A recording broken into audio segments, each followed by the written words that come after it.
blueprint for technology, delivered self-service. അതായത് this point of all discussion about service blueprint has related to the service that are delivered person.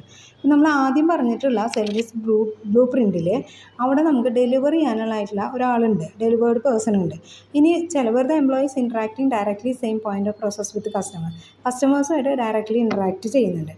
ചിലതിൽ technology delivered service ചെയ്യുന്ന self service ചെയ്യുന്ന വെബ്സൈറ്റുകൾ, അതുപോലെ തന്നെ interactive കിയോസ്കുകൾ, നമ്മൾ ATM ഒക്കെ ഉള്ളത്, അതിലൂടെയൊക്കെ നമ്മൾ ഇതുപോലെ തന്നെ സെൽഫ് സർവീസ് ചെയ്യുന്നുണ്ട്. അപ്പോൾ ആ സർവീസിൽ ചെയ്യുമ്പോൾ അതിന് വേണ്ട ബ്ലൂ പ്രിൻറ്റ് കാര്യങ്ങളൊക്കെയാണ് ഇതിൽ മെയിനായിട്ട് പറയുന്നത്.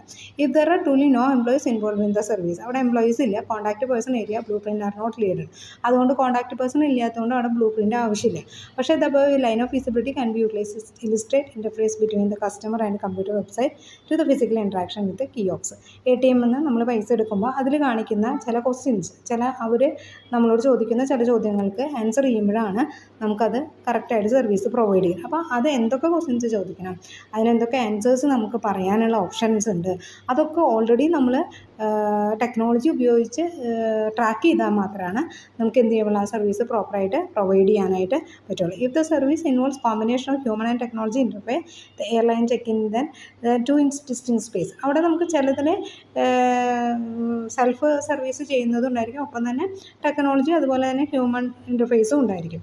അങ്ങനെ ഉണ്ടെങ്കിൽ നമുക്ക് നേരിട്ട് അതിൻ്റെ ഡീറ്റെയിൽസ് പറഞ്ഞു കൊടുക്കാം. പക്ഷെ അല്ലാതെ നമ്മൾ സെൽഫായിട്ട് ചെയ്യുന്നതാണെങ്കിൽ അതിൽ വേണ്ട ഡീറ്റെയിൽസ് കാര്യങ്ങളൊക്കെ നമ്മൾ ഓൾറെഡി ബ്ലൂ പ്രിൻറ്റ് ചെയ്ത് ആ ടെക്നോളജി ഉപയോഗിച്ചിട്ടാണ് ബ്ലൂ പ്രിൻറ്റ് ഫോർ ടെക്നോളജി, ആ ടെക്നോളജി ബ്ലൂ പ്രിൻറ്റിന് വേണ്ട ടെക്നോളജി ക്രിയേറ്റ് ചെയ്തിട്ടാണ് ആ സർവീസ് നമ്മൾ പ്രോപ്പറായിട്ട് ചെയ്തു കൊടുക്കുന്നത്.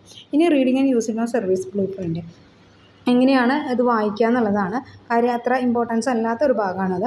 If the purpose of understand the customer view process നമുക്ക് ലെഫ്റ്റിൽ നിന്ന് റൈറ്റിലേക്ക്, താഴത്തു നിന്ന് മുകളിലേക്ക് അത് നോക്കാനായിട്ട് പറ്റും. പിന്നെ റേഷണലായിട്ടാണ് അതിൻ്റെ line of interaction, line of visibility, അതൊക്കെ നമുക്ക് ഓൺ സ്റ്റേജ് ആയിട്ടുള്ള ആക്ടിവിറ്റീസ്, ബാക്ക് സ്റ്റേജ്, അതൊക്കെ നമ്മൾ ഓരോ സർവീസ് ഓർഗനൈസേഷൻ അനുസരിച്ച് ചേഞ്ചസ് ഉണ്ടായിരിക്കും. ഇൻറ്റേർണൽ ആക്ഷൻസിന് വ്യത്യാസമാണ്. If the purpose of understand integration of various elements of service process particular employee bigger picture, അതായത് അതിൽ ഇൻവോൾവ് ചെയ്യുന്ന ആൾക്കാരനുസരിച്ച് അതിൽ ചെറിയ ചെറിയ മാറ്റങ്ങൾ ഉണ്ടായിരിക്കും. Essential in the delivery of service, അതായത് ക്ലിയർ ആയിട്ടുള്ള ഓരോരുത്തർക്കും ടാസ്കുകൾ, റോളുകൾ ഉണ്ടായിരിക്കണം, അത് ക്ലിയർ ആയിട്ട് ചെയ്തു കൊടുക്കണം.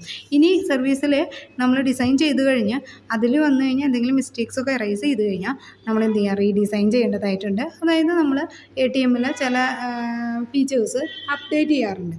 അപ്പോൾ അതേപോലെ തന്നെ ഇവിടെ നമുക്ക് എന്ത് ചെയ്യേണ്ടതായിട്ട് വരും, ചില കാര്യങ്ങൾ അപ്ഡേറ്റ് ചെയ്യേണ്ടതായിട്ട് വരും. ഓക്കെ.